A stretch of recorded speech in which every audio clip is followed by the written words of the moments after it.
Good afternoon. Philippine Newscast for May 24 to May 30th, 2013. Good day to everyone. Magandang araw po sa inyong lahat and welcome to the website of Philippine News. These are our stories for the day. We'd like to start with the news that President Aquino announces a $1.8 billion upgrade to protect sovereignty and boost military against bullies.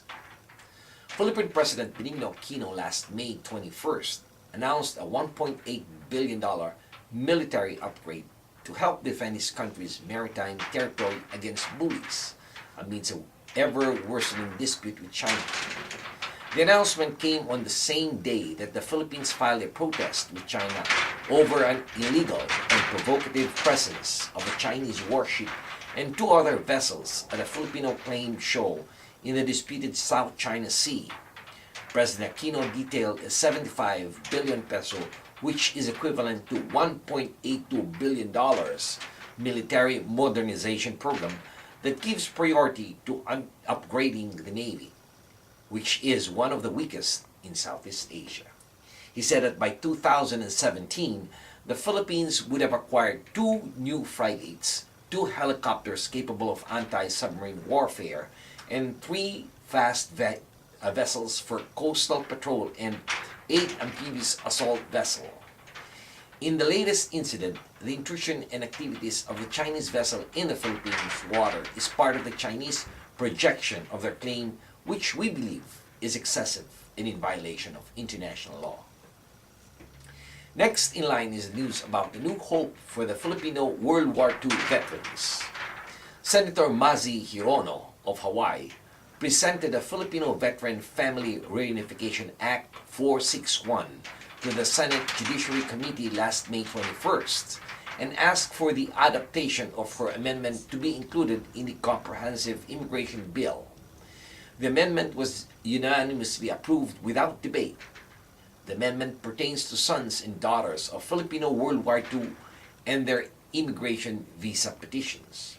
Their visa petitions will be exempt from the numerical limitation, making the visas immediately available irrespective of their priority dates or dates of filing.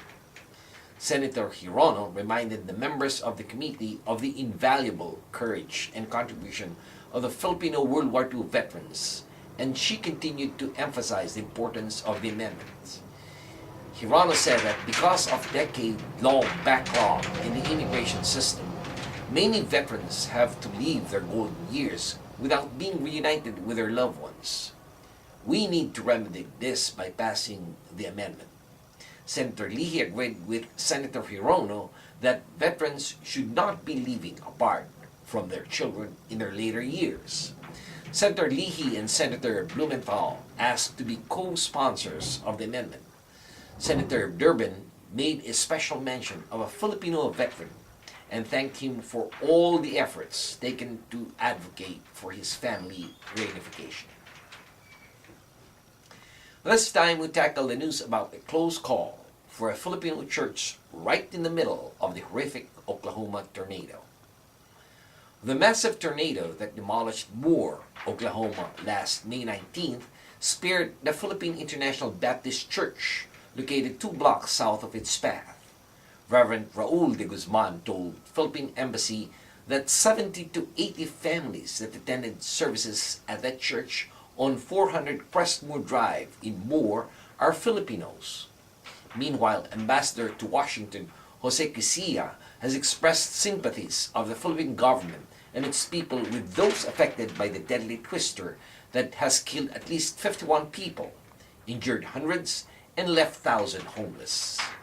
The tornado that has ripped through the suburban Oklahoma City town was the strongest possible category or EF5 system with winds over 200 miles per hour or 321 kilometers per hour. Meanwhile, the Philippine Consulate in Chicago has been in touch with compatriots in affected areas in the Midwest. The Philippine Embassy said in a media update, at press time, Consul General in Chicago, Leo Herrera Lim, said some estimated 100,000 Filipinos living in the tornado's path were accounted for. Over 100,000 Filipinos are believed to be residents of Moore, Oklahoma. And finally, we have a story about a funeral which replaced wedding plans. Obed Reyes Lacap, age 33 and a resident of Beaumont, California, was shot mortally at about 11:41 at almost noontime last May 9th while sitting in his car in the parking lot of the Town Center Mall at 29 Palms Highway here, according to San Bernardino County Sheriff detail. Detectives determined that Lacap was likely the victim of an attempted carjacking or armed robbery. They said he may have attempted to flee the scene and was shot by one of the suspects. Obed and his girlfriend Ivy Huang, age 28, who were engaged last year during a Hawaiian cruise, were planning the wedding next year, April, at the San Diego winery. They just made a deposit at the wedding venue.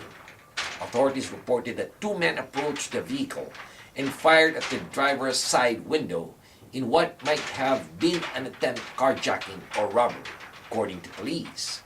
The car took off and stopped, hanging over a short embankment at the end of the parking lot. Deputies from Morongo Basin Station responded to a shots fired call at the mall. When they arrived, deputies found a white sedan that appeared to be stopped on a curb with the driver slumped over the driver's seat. They had to force entry into the vehicle where they discovered Lacap has been shot and was unresponsive. Paramedics were called and Lacap was pronounced dead at noontime. And this has been your weekly news in review. This news has been brought to you by the premier Filipino-American newspaper right here in the United States, the Philippine News. On behalf of the management and staff of the Philippine News, this is David Rodriguez signing off and thanking everyone for watching. Maraming salamat po. Have a wonderful weekend. Mabuhay po sa inyong lahat.